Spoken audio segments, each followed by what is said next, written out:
Hello and welcome. I'm Daring DeFord. I'm going to be bringing you another commentary on the single player PvE map Siege of Hope, which is the sequel to Encounters with Twilight. This map is set to expert difficulty, and it's really the first PvE map that starts to teach you micro and multitasking skills for Battleforge, which you will definitely need for further PvE maps, and more specifically PvP if you do decide to go PvP route, as there's a lot of multitasking and microing in PvP. This is a fun map. I enjoy doing it, and once again I'll be using a full nature deck. Go ahead and give you an overview of the map real quick. There's 3 separate stages. The first stage is you have to defend the northern enclave here, which also holds 4 power wells. Once you've done that, the second stage begins, and you'll have to defend the northeast enclave, which also has 4 power wells, as well as the southeast enclave, which also contains 4 power wells. You'll have to defend the northeast and the southeast both at the same time. Once you've completed that, you will be able to take out the final boss, which will spawn right here, the Forest Infestator, but he won't respawn until just under 22 minutes. So once you've completed all that, you'll be able to take him out without a problem. I will be starting with a total of 3 Windweavers. Now you can use a Swift unit to hurry up and get up to the northern enclave. That's a viable tactic. However, I don't do that. I will just start out with 3 Windweavers, and then I'll send up one of those Windweavers up to the northern enclave. So I'll start out with 3 Windweavers.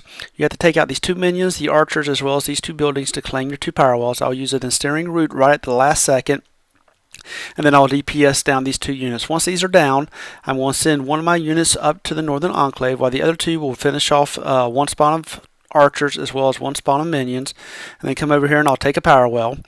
And once these minions are gone, I'm going to heal my units up just a little bit and then take out the infestations. Remember that as long as you're in combat, your units will not heal when they're next to a well.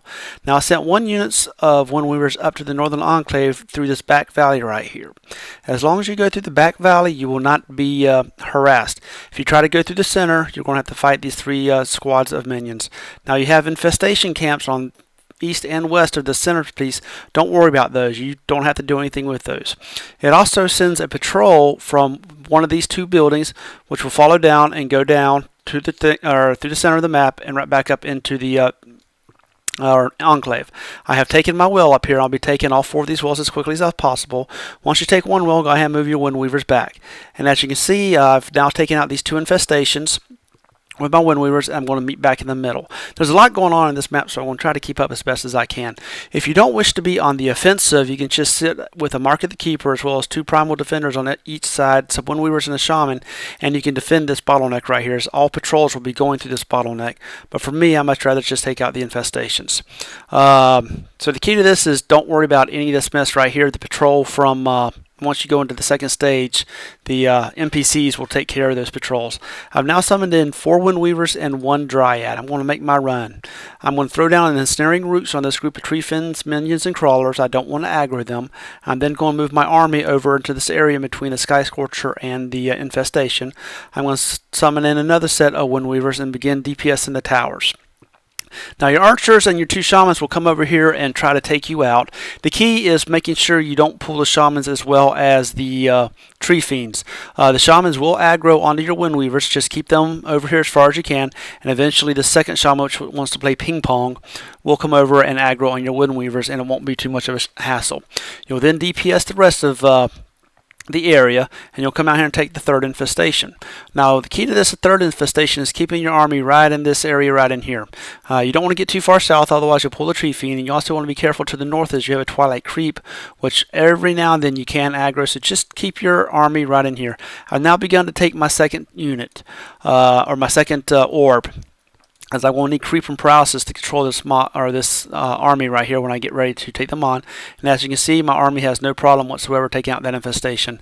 I now have a total of 6 Windweavers, 1 Shaman, and 2 Shamans and 1 Dryad. I'm going to summon in both these power wells. I'm going to drop a creeping paralysis right here. Once they're paralyzed, you want to concentrate all fire on the tree fiends. Those are really your biggest threats. Even though I didn't catch the Twilight Crawler, I'm not even firing on him. I'm going straight for the tree fiends. Those are the ones you got to knock out. And as you can see, with Shamans, the Dryad, and the Windweavers concentrating on the Tree Fiends, it's not a problem whatsoever. I'm now going to finish taking out the rest of the mobs, and I'm going to claim my third orb as well as take out the Sky Scorcher. I'm going to go ahead and send my Dryad, 1 Shaman, and 2 sets of Windweavers back into the Void Pool because I no longer need them, and I'm going to move the rest of my army right to this bottleneck to defend against patrols that are going to be sent from this infestation all the way down. And right there, and I'm going to stop them right in this neighborhood. I'm now going to summon a unit of Werebeasts to rush up here to the Northern Enclave and claim my power well so I can start setting up my defenses. As you can see, I have army of 4 Windweavers and 1 Shaman. We'll hold this bottleneck and it will not be a problem. Now, once the map ends, these Werebeasts will just circle around. Don't worry about this nest of wells and orbs. You'll get those in a minute. Once we go to stage 2, you'll see all these buildings collapse, and all these patrols will head down to your T2 and then to your T1. You don't have to worry about those, as the orbs as well as these NPCs right here and the NPCs which will come from the Northern Enclave will take care of them. As you see, I've taken my third orb, and my Werebeasts have now hit the Northern Enclave. I'm going to put up my walls. Now, for your defense, you want to keep these walls up as much as possible. The walls are what save, especially nature, on this particular map. I'm going to grab my 4 power wells, and then I'm going to bring in...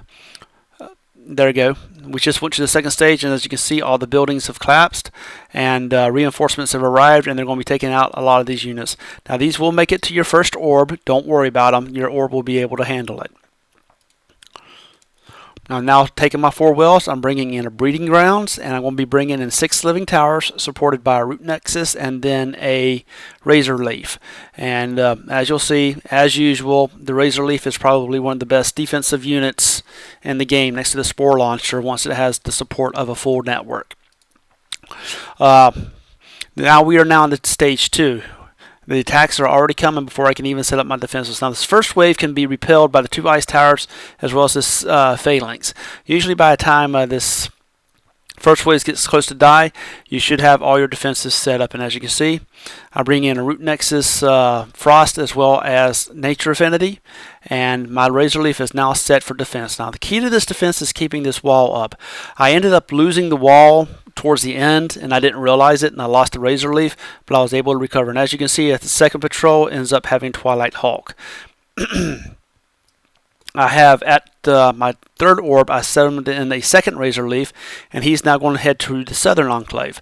And when you're going through the fire, you either want a large unit with a lot of hit points or a swift unit to make it through. He's going to head south, and I'm going to set up basically an identical defense right here. I'm going to summon in a Treespirit, so the Treespirit can come in here and set up my living towers. Now, I made the mistake of not taking these 4 wells, and I don't know why I didn't, but it's usually a good idea to go ahead and do it. However, you'll realize power, as you can see, I got 450 at this particular point, is really, once you hit this stage, power is really not too much of a problem. But just don't forget it. Once I have this defense set up, I'm going to go ahead and start summoning in a third Razorleaf to take out the center camp so I can take out my, or go ahead and hold my tier 4. And as you can see, 1 Razorleaf with a root network being set up has no problem whatsoever. Take my first defense up here. I'm repairing my walls. Razorleaf set up. Here's my third Razorleaf. And he's going to come south and set up a string of living towers right along here and go ahead and take out this area. This map is really just about multitasking and checking your walls. You've got to keep the walls up. And I'll try to catch it right here where I lost my Razorleaf because I didn't keep my walls up. My Razorleaf is now taking out the Twilight Infestation that was here. These are random patrols. And as soon as I get my towers up, I'm going to take my tier 4 and set up a defense right here to the east of my power well so I can protect this bottleneck. And once the connection's made, you can see the attack power significantly increase. I've now taken my tier 4, and my Razorleaf is going to move to the defensive position. I'm going to bring in breeding grounds, and I'm going to get ready to make my run on the Force Infestator once he spawns. As you can see, Razorleaf, no problem. In the Northern Enclave, no problem. There we go. And now that this area is cleared, I can sacrifice these army right here, which was holding everything back, and I'll do that here in a few minutes because you'll no longer, there they go right there. I no longer need them. I'm now going to start bringing in giant worms. I've replaced my Razorleaf with a Spore Launcher. Now what I'm going to do here is I'm going to try to clear out this Twilight Bombard and this Bombard as well. But the key to this fight are these Twilight Leeches. Twilight Leeches, there we go, have the ability to teleport your units into this mess. So you want to take them out as quick as possible. Basically what I do is I send my giant worms into the leeches, and then they'll be teleported. Then I'll pull my giant worms back, and that will pull all the giant leeches or Twilight Leeches up into the front to where I can then take them out. And as you can see right here, I forgot to repair my wall. And you're going to see this patrol right here just come right through and put a hurting on my Razorleaf. This is why you have to keep the walls up. Now I was lucky. This Razorleaf ended up surviving this particular mess. However, the second attack, I believe it was, ended up taking them out. And it's because I got busy trying to micro right here. I've now pulled my dragons into this mess. And now there's, see how they're being teleported all over the place. I am pulling them back, trying to pull all the leeches to the front. And here, as you can see, the Twilight Hope makes it in, and the Twilight Dragon ended up taking out my. Oh nope! I did save it. Okay, I thought I lost him. Back to the main fight. As you can see, Twilight Leeches are all up front. I've now taken all but 2 of them out. The problem down here also is these Twilight Whisperers. Twilight Whisperers have the blinding attack, which will negate any ranged ability.